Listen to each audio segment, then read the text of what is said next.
ആശുപത്രിയിൽ നേരിട്ട് ഇവിടുത്തെ സ്ഥിതിഗതികൾ വിലയിരുത്തുന്നതിന് വേണ്ടി വരികയും സൂപ്രണ്ട് അടക്കമുള്ള ഡോക്ടർമാരുമായിട്ട് ആശയവിനിമയം നടത്തുകയും ചെയ്തു.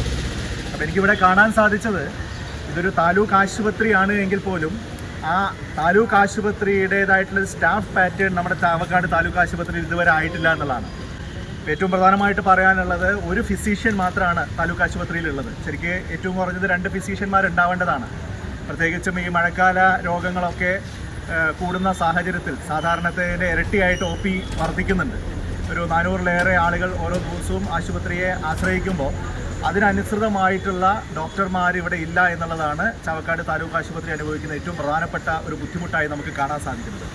അതോടൊപ്പം മരുന്നുകൾ പലതും ആവശ്യത്തിനില്ല എന്നുള്ള പരാതിയും രോഗികളും മറ്റ് കുത്തിരിപ്പുകാരും ഇവിടെ സൂചിപ്പിക്കുന്നുണ്ട്.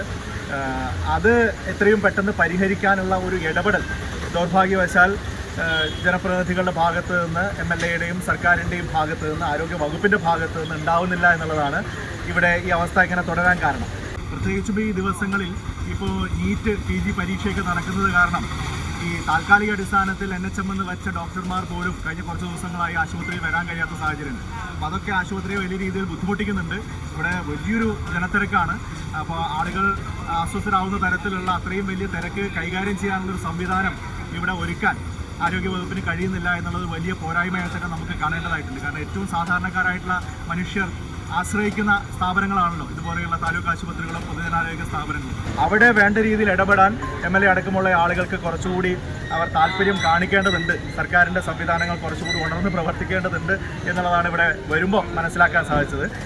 കുറേ രോഗികളുമായിട്ടും അവരുടെ ഇരിപ്പ ആളുകളായിട്ടൊക്കെ ഞാൻ സംസാരിച്ചു. ജനപ്രതിനിധികളടക്കം എന്നോടൊപ്പം ഉണ്ട്, പാർട്ടിയുടെ സഹപ്രവർത്തകരുണ്ട്.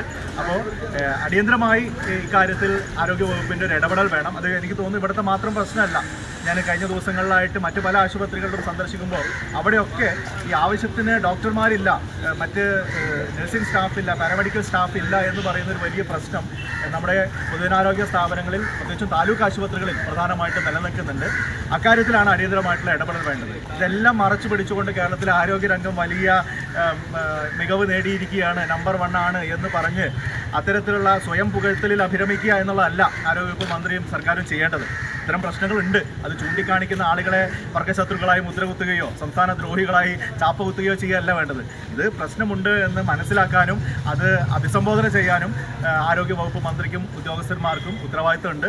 അതുണ്ടാവുന്നില്ല എന്നുള്ളതാണ് കേരളത്തിലെ പൊതുജനാരോഗ്യ രംഗത്തെക്കുറിച്ച് ഇപ്പോൾ ഉയർന്നു വന്നിരിക്കുന്ന ഗൗരവതരമായിട്ടുള്ള പരാതികളുടെ കാരണം. ഇത് രാഷ്ട്രീയ പ്രേരിതമായിട്ടുള്ള പരാതിയല്ല, നമുക്ക് അറിയാം. കാരണം ഇടതുപക്ഷ അനുഭാവികളായിട്ടുള്ള ഡോക്ടർമാർ വരെ ഇവിടെ പരസ്യമായിട്ട് കടന്നു വന്നുകൊണ്ട് പറയുന്നു, മന്ത്രിമാർ വരെ പറയുന്നു, ഞങ്ങൾക്ക് ഗവൺമെൻറ് ആശുപത്രിയിൽ ജീവൻ നഷ്ടപ്പെടുന്ന സാഹചര്യം ഉണ്ടായി, പ്രൈവറ്റ് ആശുപത്രിയിലേക്ക് പോയപ്പോഴാണ് ജീവൻ തിരിച്ചു കിട്ടിയത് എന്ന് മന്ത്രിമാർ വരെ പറയുന്നൊരു സാഹചര്യം ഇവിടെ കേരളത്തിൽ ഉണ്ടാവുന്നത് ഈ ഗവൺമെൻറ്റിൻ്റെ അനാസ്ഥ കാരണമാണ്. അതുകൊണ്ട് എനിക്ക് പറയാനുള്ളത് ഉത്തർപ്രദേശുമായിട്ടും ബീഹാറുമായിട്ടും ഛത്തീസ്ഗഡുമായിട്ടും താരതമ്യപ്പെടുത്തി അതിനേക്കാൾ ഭേദമാണ് കേരളത്തിൻ്റെ സാഹചര്യം എന്ന് പറഞ്ഞുകൊണ്ട് സ്വയം പുകഴ്ത്തുക എന്നുള്ള നിലയിലല്ല ഇത്തരം കാര്യങ്ങളെ നോക്കിക്കാണേണ്ടത്. ഇവിടെ കേരളത്തിൽ ഇനിയും പരിഹരിക്കപ്പെടേണ്ടതായിട്ടുള്ള നിരവധിയായിട്ടുള്ള പ്രശ്നങ്ങളുണ്ട്. ആ പ്രശ്നങ്ങൾ പരിഹരിക്കാനുള്ള ഉത്തരവാദിത്തം ഗവൺമെന്റ് ഏറ്റെടുക്കും. ഗുരുവായൂർ മണ്ഡലത്തിലെ നാട്ടുവാർത്തകളുമായി സർക്കിൾ ലൈവ് ന്യൂസ്.